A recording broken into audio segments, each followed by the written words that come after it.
ನೋಡಿ, ಇದೊಂದು ಕಾಲಾತೀತ ಪ್ರೇಮ ಮತ್ತು ಪರಾಕ್ರಮದ ಕಥೆ.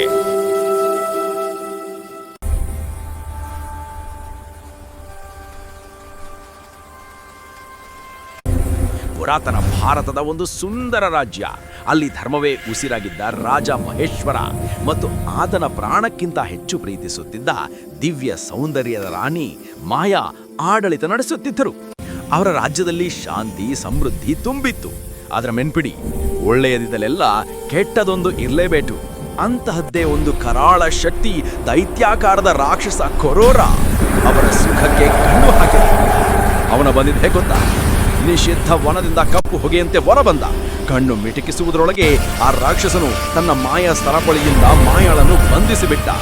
ರಾಜ್ಯದ ಭದ್ರತೆ, ವೀರರ ಪ್ರಯತ್ನ ಎಲ್ಲವೂ ನಿಷ್ಪ್ರಯೋಜಕವಾದವು. ರಾಜನ ಹೃದಯ ಒಡೆದು ಹೋಯಿತು.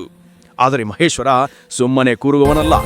ಆತ ತಕ್ಷಣವೇ ತನ್ನ ರಥವನ್ನೇರಿ ಪ್ರೀತಿಗಾಗಿ ತನ್ನ ಶಿರವನ್ನೇ ಪಣಕ್ಕಿಟ್ಟು ಆ ಕರಾಳ ಕಾಡಿನತ್ತ ಧಾವಿಸಿದ. ಆ ಕ್ಷಣಗಳು ಹೇಗಿದ್ದವು ಗೊತ್ತಾ? ಬೆಳಕು ಮತ್ತು ಕತ್ತಲೆಯ ನಡುವಿನ ಯುದ್ಧ. ಮಹೇಶ್ವರನ ದಿವ್ಯ ಬಾಣಗಳು ಪ್ರಜ್ವಲಿಸಿದರೆ ಕೊರೋರನಿಂದ ಕಪ್ಪು ಬೆಂಕಿ ಸಿಡಿಯುತ್ತಿತ್ತು.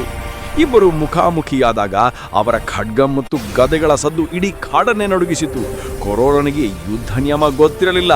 ಅವನು ಮಾಯಾಜಾಲ ಮಾಡಿದ. ತನ್ನನ್ನು ತಾನೇ ಅನೇಕ ಪ್ರತಿರೂಪಗಳಾಗಿ ಸೃಷ್ಟಿಸಿಬಿಟ್ಟ.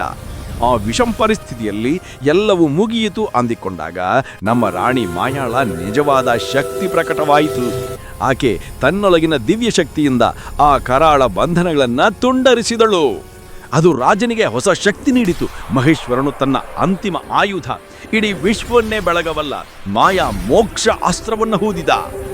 ಆ ದಿವ್ಯ ಬಾಣ ರಾಕ್ಷಸ ಕೊರೋರನನ್ನು ಭೇದಿಸಿದಾಗ ಅವನು ಬರೀ ಬೂದಿ ಮತ್ತು ಬೆಳಕಿನ ಕಣಗಳಾಗಿ ಅಂತರಿಕ್ಷದಲ್ಲಿ ಮಾಯವಾದ. ಯುದ್ಧ ಮುಗಿದೆತ್ತು.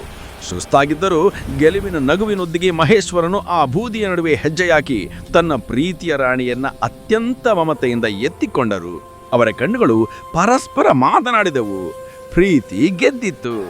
ನಂತರ ಸೈನಿಕರ ಹರ್ಷೋದ್ಗಾರ ಮತ್ತು ಜನರ ಶುಭಾಶಯಗಳ ನಡುವೆ ಆ ವೀರ ದಂಪತಿಗಳು ಅರಮನೆಗೆ ಮರಳಿದರು. ಅಂದಿನಿಂದ ಅವರ ಪ್ರೀತಿಯ ಕಥೆಯು ಕೇವಲ ಒಂದು ಕಥೆಯಾಗದೆ ಧರ್ಮ ಮತ್ತು ಪ್ರೇಮಕ್ಕೆ ಸಿಕ್ಕ ದೈವಿಕ ವಿಜಯದ ಸಂಕೇತವಾಗಿ ಇತಿಹಾಸದಲ್ಲಿ ಶಾಶ್ವತವಾಗಿ ಉಳಿದಿದೆ.